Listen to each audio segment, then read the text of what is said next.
நாம பார்க்க போற இந்த ஆழமான அலசல் வந்து கொஞ்சம் எமோஷனலான ஆனா ரொம்ப ரொம்ப முக்கியமான ஒரு டாபிக். ஆமா, ரொம்பவே அவசியமான ஒண்ணு.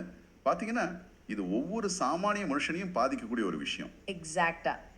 இப்போ நீங்க ஒரு 30-40 வருஷம் ஒரு கம்பெனிக்காக உழைக்கிறீங்கன்னு வச்சுப்போம். மாசா மாசம் உங்க சம்பளத்துல இருந்து பிஎஃப் அப்புறம் பென்ஷன் ஃபண்டுக்குன்னு ஒரு தொகையை பிடிச்சு போடுறாங்க. ம், வயசான காலத்துல இதுதான் நமக்கு சோறு போடுங்கிற ஒரு நம்பிக்கை ம். இல்லையா? ரிட்டையர் ஆன பிறகு அந்த பணத்தை வாங்க இபிஎஃப் ஆஃபீஸ்க்கு போனா போனா அங்க ஒரு பெரிய அதிர்ச்சி காத்துட்டு இருக்கோம். ஆமா, அங்க இருக்கிற அதிகாரி உங்களை பார்த்து, சாரி, ஒரு 15 வருஷத்துக்கு முன்னாடி உங்க கம்பெனி ஒரு பேப்பரை எங்க கிட்ட சப்மிட் பண்ணல, அதனால உங்களுக்கு பென்ஷன் கிடையாது அப்படின்னு சொன்னா உங்களுக்கு எப்படி இருக்கும்? நினைச்சு பார்க்கவே ரொம்ப பயமா இருக்கு. உண்மையிலே இது ரொம்ப அநியாயம். கரெக்ட். இது ஏதோ சினிமாவில் வர்ற சீன் இல்லை. ஆந்திர பிரதேசத்தில் இருக்கிற சங்கம் டெய்ரி ஊழியர்களுக்கு நிஜமாவே நடந்த ஒரு விஷயம்.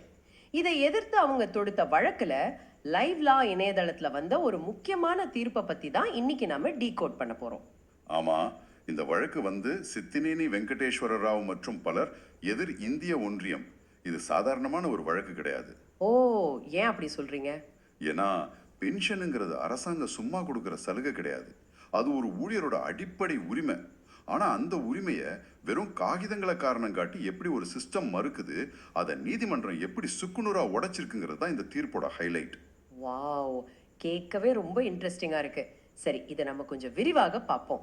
இதை புரிஞ்சுக்க நாம முதல்ல 2014 நடந்த ஒரு விஷயத்துக்கு போகணும்னு நினைக்கிறேன். ஆமா, அந்த எம்ப்ளாயீஸ் பென்ஷன் ஸ்கீம் திருத்தம். எக்ஸாக்டா. இபிஎஃப்ல 2014 ஒரு திருத்தம் கொண்டு வந்தாங்க. எனக்கு என்னமோ இந்த மொத்த குழப்பத்துக்கும் அந்த திருத்தம் தான் ஆணிவேர்னு தோணுது. அதுல அப்படி என்னதான் மாத்துனாங்க? அந்த மேக்ஸ் எப்படி வேலை செய்யுதுன்னு கொஞ்சம் சொல்ல முடியுமா? அந்த மேக்ஸ் ரொம்ப இன்ட்ரெஸ்டிங்கானது. 2014க்கு முன்னாடி பார்த்தீங்கன்னா ஒருத்தரோட சம்பளம் எவ்வளோ அதிகமாக இருந்தாலும் இபிஎஃப்ஓ ஒரு சீலிங் வச்சிருந்தாங்க. ஒரு லிமிட் மாதிரி இல்லையா? ஆமா, ஒரு லிமிட். அதாவது மாசம் 15,000 ரூபாய் சம்பளம் வாங்குறதா கணக்கில் எடுத்துக்கிட்டு அதில் 8.33% மட்டும்தான் பென்ஷன் ஃபண்டுக்கு எடுத்துப்பாங்க. ஓஹோ, அப்போ நான் மாசம் 1,00,000 சம்பளம் வாங்கினாலும் நீங்க 1,00,000 வாங்கினாலும் சரி, 2,00,000 வாங்கினாலும் சரி, இந்த 15,000 ரூபாய்க்கான பென்ஷன் பங்களிப்பு மட்டும்தான் உங்க கணக்குல சேரும். இதனால ரிட்டையர் ஆகும்போது கிடைக்கிற பென்ஷன் தொகையும் ரொம்ப கம்மியா இருக்கும். ஓகே. அப்போ நீங்க அதிகம் சம்பாதிச்சாலும் சிஸ்டம் உங்களை ஒரு 15,000 ரூபாய் பிராக்கெட்குள்ளேயே அடைச்சு வச்சிருந்தது. கரெக்ட். அந்த லிமிட்டை உடைச்சது தான் 2014 திருத்தம். 2014 செப்டம்பர் 1ஆம் தேதி அரசாங்கம் கொண்டு வந்த அந்த மாற்றத்துல ஊழியர்களும் நிறுவனங்களும் ஒரு ஜாயிண்ட் ஆப்ஷன் மூலமா அவங்களோட உண்மையான சம்பளத்துல இருந்தே அந்த 8.33% பென்ஷன் ஃபண்டுக்கு கொடுக்கலாம்னு சொல்லிட்டாங்க. Wow, super. அப்போ உண்மையான சம்பளத்தின் அடிப்படையில பென்ஷன் ஃபண்டுக்கு அதிகமா பணம் கட்டலாம். பின்னாடி நமக்கு கிடைக்க போற பென்ஷன் தொகையும் பல மடங்கு அதிகரிக்கும். எக்ஸாக்டா, அதுதான் லாஜிக். கேட்கறதுக்கு ரொம்ப நல்ல ஒரு திட்டமா தெரியுதே. அதிக பணம் கட்டுறோம், ரிட்டையர்மெண்ட்ல அதிக பென்ஷன் வாங்குறோம். இதுல அந்த சங்கம் தேரி ஊழியர்கள் எப்படி மாட்டிக்கிட்டாங்க? அவங்க அதிகமா பணம் கட்டலையா? அவங்க பணத்தை கட்டினாங்க. அதுதான் இங்க பெரிய ட்விஸ்ட். பல வருஷங்களா அவங்க உண்மையான சம்பளத்துல இருந்து பிஎஃப் பணம் கட்டாகிட்டு தான் இருந்துச்சு. அப்புறம் என்ன பிரச்சனை? பிரச்சனை என்னன்னா, இந்த 2014 திருத்தம் வந்தப்போ அதுக்கான இந்த ஜாயிண்ட் ஆப்ஷன் ஃபார்ம் ஒன்று ஃபில் பண்ணி கொடுக்கணுங்கிற விஷயம் பெரும்பாலான சாதாரண ஊழியர்களுக்கு போய் சேரவே இல்லை. ஓ, கம்யூனிகேஷன் கேப். ஆமா, சட்டம் இயற்றவங்களுக்கும் அதை கடைக்கோடி ஊழியனுக்கும் கொண்டு சேர்க்கிறவங்களுக்கும் நடுவில் ஒரு பெரிய இடைவெளி விழுந்துருச்சு. ஒரு நிமிஷம். அப்போ பணம் அவங்க அக்கவுண்ட்ல இருந்து இபிஎஃப்ஓக்கு போயிட்டே தான் இருந்திருக்கு. ஆனா அந்த பணத்தை உண்மையான சம்பளத்தின் அடிப்படையில தான் கட்டுறோம்னு சொல்ற அந்த ஒரு பேப்பரை மட்டும் அவங்க கொடுக்கல. கரெக்ட், பேப்பர் கொடுக்கல. இது ஒரு சாதாரண அட்மினிஸ்ட்ரேட்டிவ் விஷயம் தானே. இதுக்காக பென்ஷனே நிறுத்துவாங்களா? அதுதான் இபிஎஃப்ஓ செஞ்ச மிகப்பெரிய தப்பு. பல வருஷங்களுக்கு அப்புறம் சுப்ரீம் கோர்ட் ஒரு தீர்ப்புல இந்த மாதிரி ஜாயிண்ட் ஆப்ஷன் கொடுக்காதவங்களுக்கு இன்னொரு வாய்ப்பு கொடுங்கன்னு இபிஎஃப்ஓக்கு உத்தரவு போட்டாங்க. நல்ல விஷயம் ஆச்சே. உடனே இந்த சங்கம் டெய்ரி ஊழியர்கள் எல்லாரும் ஆன்லைன்ல அந்த ஜாயிண்ட் ஆப்ஷனுக்கு அப்ளை பண்றாங்க. ஆனா இபிஎஃப்ஓ என்ன பண்ணாங்க தெரியுமா? என்ன பண்ணாங்க? ரிஜெக்ட் பண்ணிட்டாங்களா? எந்த விளக்கமும் சொல்லாம பல மாசமா அந்த அப்ளிகேஷன்ஸை அப்படியே பெண்டிங்ல வச்சுட்டு கடைசியில ஒட்டுமொத்தமா நிராகரிச்சுட்டாங்க. என்ன காரணம் சொல்லியிருப்பாங்கன்னு நான் வேணா கெஸ் பண்ணட்டுமா? சொல்லுங்க. நீங்க அந்த ஃபார்ம் கொடுக்கல, இந்த ஃபார்ம் கொடுக்கலன்னு வழக்கமான அதிகார வர்க்கத்தோட சாக்கு போக்கா சொல்லியிருப்பாங்க. கொஞ்சம் டீப்பாவே போனாங்கன்னே சொல்லணும். அவங்க நிராகரிக்க சொன்ன காரணம் என்னன்னா, அந்த கம்பெனி, அதாவது எம்ப்ளாயர் வந்து ஃபார்ம் 3A, ஃபார்ம் 6A, அப்புறம் சலான்கள் போன்ற சில கட்டாய ஆவணங்களை சமர்ப்பிக்கலன்னு சொன்னாங்க. ஓஹோ. குறிப்பா 2010க்கு முந்தைய ஆவணங்கள் எல்லாம் எங்க கிட்ட இல்லைன்னு இபிஎஃப்ஓ ரொம்ப பிடிவாதமா சொன்னாங்க. இங்க தான் எனக்கு ஒரு பெரிய கேள்வி வருது. இப்போ நாம இபிஎஃப்ஓவை தப்பு சொல்றோம், ஆனா கொஞ்சம் லாஜிக்கா யோசிச்சு பார்த்தா அவங்க கேக்குறதுலயும் ஒரு நியாயம் இருக்குல்ல. எப்படி சொல்றீங்க? இபிஎஃப்ஓங்கிறது மக்கள் பணத்தை நிர்வகிக்கிற ஒரு பெரிய அமைப்பு. அவங்க கிட்ட ஒரு ரெக்கார்ட் இல்லைன்னா எப்படி ஒருத்தருக்கு பென்ஷன் ஃபண்டை ரிலீஸ் பண்ண முடியும்? ஒரு பேங்க்ல போய் நான் பணம் கட்டியிருக்கேன்னு வாய் வார்த்தையா சொன்னா நம்பிடுவாங்களா? புரியுது. அதுக்கான ரெக்கார்ட் அந்த கம்பெனி தானே கொடுத்தாகணும். கம்பெனி கொடுக்கலன்னா இபிஎஃப்ஓ என்ன பண்ணும்? நீங்க கேக்குறது ரொம்ப லாஜிக்கலான கேள்விதான். ஒரு அமைப்பு முறையா நடக்கணும்னா ரெக்கார்ட்ஸ் கண்டிப்பா தேவை. ஆனா இங்க நாம கவனிக்க வேண்டியது அந்த ஃபார்ம் 3A, ஃபார்ம் 6Aனா என்ன, அதை யார் மெயின்டைன் பண்ணணுங்கிறது. அது யாருடைய வேலை? ஃபார்ம் 3Aங்கிறது ஒரு ஊழியரோட மாதாந்திர பங்களிப்பை காட்டுற பேப்பர். ஃபார்ம் 6Aங்கிறது அந்த கம்பெனியில வேலை செய்யற எல்லாரோட வருடாந்திர அறிக்கையை காட்டுற பேப்பர். இது ரெண்டுமே ஊழியர் சம்பந்தப்பட்டதே கிடையாது. இது முழுக்க முழுக்க அந்த நிறுவனத்தோட பொறுப்பு. ஓகே, அப்போ அந்த நிறுவனம் தான் அதை சரியா மெயின்டைன் பண்ணி இபிஎஃப்ஓக்கு அனுப்பியிருக்கணும். கம்பெனி தான் தப்பு பண்ணியிருக்காங்க. அந்த தான் கம்பெனி தரப்புல ஒரு முக்கியமான பதில சொல்றாங்க. நாங்க பல வருஷங்களுக்கு முன்னாடியே இதெல்லாம் சமர்ப்பிச்சிட்டோம்னு சொல்றாங்க. அப்படியா? அப்புறம் எப்படி மிஸ் ஆச்சு? அந்த ஆவணங்களோட சட்டப்பூர்வமான பாதுகாவலர், அதாவது ஸ்டாட்யூட்டரி கஸ்டோடியன் இபிஎஃப்ஓ தான். அவங்க கிட்ட தான் அந்த ஆவணங்கள் பத்திரமா இருக்கணும்னு கம்பெனி கைவிரிச்சிட்டாங்க. ஸ்டாட்யூட்டரி கஸ்டோடியன், அதாவது ஒரு பேப்பர் அவங்க கைக்கு போனதுக்கு அப்புறம் அதை பத்திரமா பாதுகாக்க வேண்டிய முழு பொறுப்பும் இபிஎஃப்ஓவோடது. ஆமா, கரெக்ட். அதை விட்டுட்டு இப்போ அவங்க ரெக்கார்டை தொலைஞ்சிட்டு இல்ல மெயின்டைன் பண்ணாம விட்டுட்டு கம்பெனி மேல பழிய போடுறாங்க. கம்பெனி இபிஎஃப்ஓ மேல பழிய போடுறாங்க. ஆனா பென்ஷன் கிடைக்காம நடு ரோட்ல நிக்கிறது என்னவோ அந்த சாமானிய ஊழியர் தான். சரியா சொன்னீங்க. இத பாத்தீங்கன்னா இது எப்படி இருக்குன்னா, நீங்க ஃப்ளைட்ல டிக்கெட் புக் பண்ணி ஏர்போர்ட் போறீங்க. ஆனா செக்இன் கவுண்டர்ல இருக்கிறவங்க இந்த ஃப்ளைட்டோட மெயின்டெனன்ஸ் ரெக்கார்ட் எங்க கிட்ட இல்ல, அதனால நீங்க ஃப்ளைட்ல ஏற முடியாது, உங்க டிக்கெட் கேன்சல்னு சொல்ற மாதிரி இருக்கு. ரொம்ப ஆப்டான உதாரணம். ஒரு ஊழியர் தான் மாசம் மாசம் சம்பளம் வாங்கும்போது அதுல இருந்து பணம் பிஎஃப்க்கு போகுதான்னு மட்டும் தான் பார்க்க முடியும். 10-20 வருஷத்துக்கு முன்னாடி தான் கம்பெனி ஃபார்ம் 6A சரியா சப்மிட் பண்ணச்சா? ஆமா. இபிஎஃப்ஓ அதை சரியா ஃபைல்ல வச்சிருக்காங்களான்னு அவர் எப்படி போய் செக் பண்ண முடியும்? அது அவரோட வேலையும் கிடையாதே. இதுதான் ஆந்திர பிரதேச உயர் நீதிமன்ற நீதிபதி வெங்கடேஸ்வரலு நிம்மக்கட்டா ரொம்ப கடுமையா விமர்சிச்சிருக்கார். ஓ, கோர்ட் என்ன சொன்னுச்சு? ஏன்னா சாதாரணமா கவர்மெண்ட் ஏஜென்சிஸ் இப்படி ரெக்கார்டு இல்லைன்னு சொன்னா கோர்ட்ல கூட ஆமா ரெக்கார்டு இல்லாம எப்படி கொடுக்க முடியும், போய் ரெக்கார்டு எடுத்துட்டு வாங்கன்னு சொல்லி கேஸை தள்ளுபடி பண்றதை நம்ம நிறைய பார்த்திருக்கோம். ஆனா இந்த கேஸ்ல தீர்ப்பு எப்படி ஊழியர்களுக்கு சாதகமா மாறுச்சு? நீதிபதி ரொம்ப தெளிவான ஒரு நிலைப்பாட்டை எடுத்தார். அந்த தீர்ப்புல அவர் பயன்படுத்திய ஒரு வார்த்தை ரொம்ப முக்கியமானது. அதாவது அன்ரீசனபிள் பர்டன். அன்ரீசனபிள் பர்டன், நியாயமற்ற சுமைன்னு சொல்லலாமா? கரெக்ட், நியாயமற்ற சுமை. நிறுவனத்தோட சட்டபூர்வமான கடமையான இந்த ஃபார்ம் 6A சலான்களை மெயின்டைன் பண்றதுல ஒரு ஊழியருக்கு எந்த சம்பந்தமும் இல்லை. அப்படி இருக்கப்போ பராமரிக்கப்படாத ஆவணங்களுக்கு அந்த ஊழியரை பொறுப்பாக்குவது அவர் மேல சுமத்தப்படுற ஒரு நியாயமற்ற சுமைன்னு நீதிமன்றம் ஆணித்தரமா சொல்லிருச்சு. Wow, super point. உன்னால கட்டுப்படுத்த முடியாத ஒரு விஷயத்துக்காக உன்னை தண்டிப்பது எந்த வகையில நியாயம்னு கோர்ட் நேரடியாகவே இபிஎஃப்ஓவை கேட்டுருச்சு. இதை கேட்கும் போதே மனசுக்கு ரொம்ப திருப்தியா இருக்கு. சிஸ்டம் எப்பவுமே தன்னோட தவறுகளை மறைக்க ஒரு பலிகடாவை தேடும். இங்க அந்த பலிகடா இந்த வயசான பென்ஷனர்கள்.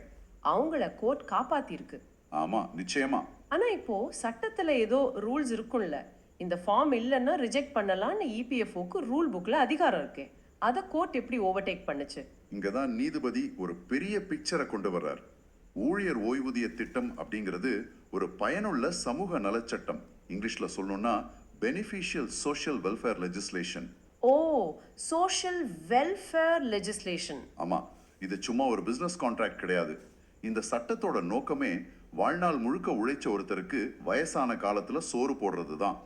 இப்படிப்பட்ட ஒரு சமூக நலச்சட்டத்தை நீங்க செயல்படுத்துறப்போ டெக்னிக்கல் காரணங்களை வச்சுக்கிட்டு மக்களோட உரிமைகளை நசுக்க கூடாது. இது ரொம்ப ஆழமான பார்வை. சட்டத்தோட ஸ்பிரிட் என்னவோ அது மக்களை காப்பாத்துறதா இருக்கணுமே தவிர அவங்கள குழப்பத்துல ஆழ்த்துறதா இருக்க கூடாதுன்னு நீதிமன்றம் தெளிவுபடுத்திருச்சு. அப்போ சட்டத்தை ஒரு எந்திர மாதிரி வெறும் எழுத்துக்களா பார்க்காம அதுக்கு பின்னாடி இருக்கிற மனிதாபிமான நோக்கத்தோட பார்க்கணும்னு சொல்றீங்க. இது ஒரு பெரிய ஷிஃப்ட். ஆமா, ரொம்பவே பெரிய ஷிஃப்ட். ஏன்னா நம்ம ஊர்ல பல அரசு அலுவலகங்கள்ல அந்த ஃபார்ம்ல இந்த கட்டத்துல டிக் அடிக்கல, அதனால உங்க அப்ளிகேஷன் ரிஜெக்டட்னு ஈஸியா சொல்லிட்டு போயிடுவாங்க. இப்போ கோர்ட் என்னென்ன உத்தரவுகள் போட்டுச்சு? சும்மா அறிவுரை மட்டும் சொல்லிட்டு விட்டுட்டாங்களா? இல்ல கோர்ட் ரொம்ப கராரான உத்தரவுகளை பிறப்பிச்சிருக்கு.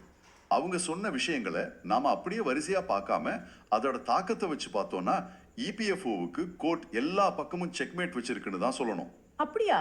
என்ன சொல்லியிருக்காங்க? முதல்ல இந்த அப்ளிகேஷன்ஸை ரிஜெக்ட் பண்ணது இந்திய அரசியலமைப்பு சட்டம் 14 மற்றும் 21வது பிரிவுகளை மீறின செயல்னு சொல்லிட்டாங்க. ஒரு நிமிஷம். ஆர்டிகல் 21னா ரைட் டு லைஃப், அதாவது வாழும் உரிமை. அப்போ கோர்ட் பென்ஷனை வெறும் பணமா பார்க்கல, ஒரு மனுஷனோட வாழும் உரிமையா பார்க்குது. ஆமா, அதுதான் ரொம்ப முக்கியமான விஷயம். உழைச்ச பணத்தை கொடுக்காம இழுத்து அடிக்கிறது ஒருத்தரோட வாழ்வாதாரத்தை பறிக்கிறதுக்கு சமம்னு கோர்ட் சொல்லுது. ரைட். அடுத்ததா என்ன சொன்னாங்க? அடுத்ததா இபிஎஃப்ஓவோட அந்த ஃபார்ம் 6A இல்லைங்கிற சாக்கு போக்குக்கு கோர்ட் ஒரு முற்றுப்புள்ளி வச்சிருச்சு. குறிப்பா 2010க்கு முந்தைய ஆவணங்கள் இல்லைங்கிற காரணத்துக்காக இனி எந்த ஒரு அப்ளிகேஷனையும் ரிஜெக்ட் பண்ணக்கூடாதுன்னு ஸ்ட்ரிக்டா ஆர்டர் போட்டுட்டாங்க. அப்போ இனிமேல் இபிஎஃப்ஓ ஆஃபீஸ்ல போய் பழைய ரெக்கார்டு காணோன்னு ஈஸியா தப்பிக்க முடியாது. ஆனா இப்போ ரெக்கார்டு இல்லைன்னா அவங்க எப்படி தான் வெரிஃபை பண்ணுவாங்க? அவங்களுக்கு ஒரு மெக்கானிசம் வேணும்ல. அதுக்கும் கோர்ட் ஒரு வழியை சொல்லியிருக்கு. அவங்க என்ன சொல்றாங்கன்னா, நீங்க வெறும் ஃபார்ம் 6Aவை மட்டும் தேடிட்டு இருக்காதீங்க, உங்க சிஸ்டம்ல எலக்ட்ரானிக் ஃபார்மேட்ல ஏதாச்சும் ரெக்கார்ட் இருக்கான்னு பாருங்க. ஓ, டிஜிட்டல் ரெக்கார்ட்ஸ். ஆமா, form 3A PF account statements அல்லது அந்த நிறுவனம் முன்னாடியே கொடுத்த ஜாயிண்ட் ஆப்ஷன் பேப்பர்ஸ்னு உங்ககிட்ட இருக்கிற எல்லா ரெக்கார்ட்ஸையும் முழுசா தேடி பாருங்க. சும்மா ஒரு ஃபைல் ஓபன் ஆகலைன்னு சொல்லி மனுவை தூக்கி எறியக்கூடாது. இது நியாயமான அப்ரோச். தேவைப்பட்டா அந்த ஊழியர்கள் தங்களோட தரப்பை நிரூபிக்க கூடுதல் ஆவணங்களை சமர்ப்பிக்கவும் அனுமதி கொடுக்கணும்னு சொல்லிட்டாங்க.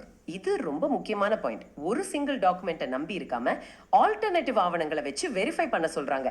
இது உண்மையிலேயே அட்மினிஸ்ட்ரேஷன்ல ஒரு பெரிய மாற்றத்தை கொண்டு வரும். அப்புறம் இது செஞ்சு முடிக்க ஏதாச்சும் டைம் லிமிட் கொடுத்திருக்காங்களா? எதுக்காக கேக்குறீங்க? ஏன்னா நம்ம ஊர்ல மறுபரிசீலனை செய்யுங்கன்னு சொன்னா அதுக்கே ஒரு 10 வருஷம் ஆக்குவாங்களே. அதையும் கோர்ட் யோசிச்சிருக்கு. இந்த மொத்த ரிவ்யூ ப்ராசஸையும் வெறும் 12 வாரங்களுக்குள்ள முடிச்சாகணும்னு டைம் லிமிட் ஃபிக்ஸ் பண்ணிட்டாங்க. ஓ, வெறும் 12 வாரம். சூப்பர். அது மட்டும் இல்லாம சும்மா ஏதோ பேருக்கு மறுபரிசீலனை பண்ணோம்னு சொல்லிட்டு மறுபடியும் ரிஜெக்ட் பண்ணிடக்கூடாது. எல்லா தரவுகளையும் முழுசா ஆராய்ந்து ஒருவேளை ரிஜெக்ட் பண்ணாலும் அதுக்கான சரியான காரணங்களை விளக்கமா எழுதி, அதாவது ஒரு ரீசனிங் அண்ட் ஸ்பீக்கிங் ஆர்டரா அந்த 12 வாரங்களுக்குள்ள பிறப்பிக்கணும்னு சொல்லியிருக்காங்க. ரீசனிங் கொடுக்கணும், அதாவது ஏன் ரிஜெக்ட் பண்றோன்னு அவங்க டிஃபெண்ட் பண்ணி ஆகணும். இது அந்த அதிகாரிகளுக்கு ஒரு பெரிய ப்ரெஷர். ஒருவேளை எல்லாம் சரியா இருந்து தகுதி நிரூபிக்கப்பட்டா அந்த ஊழியர்கள் கட்ட வேண்டிய நிலுவைத் தொகையையும் அதுக்கான வட்டியையும் அவங்க கிட்ட இருந்து பெற்றுக்கொண்டு அவங்களுக்கான அதிகப்படியான பென்ஷன் பலன்களை உடனே வழங்கணும்னு உத்தரவிட்டிருக்காங்க. இது அந்த சங்கம் டெய்லி ஊழியர்களுக்கு கிடைச்ச மிகப்பெரிய வெற்றி.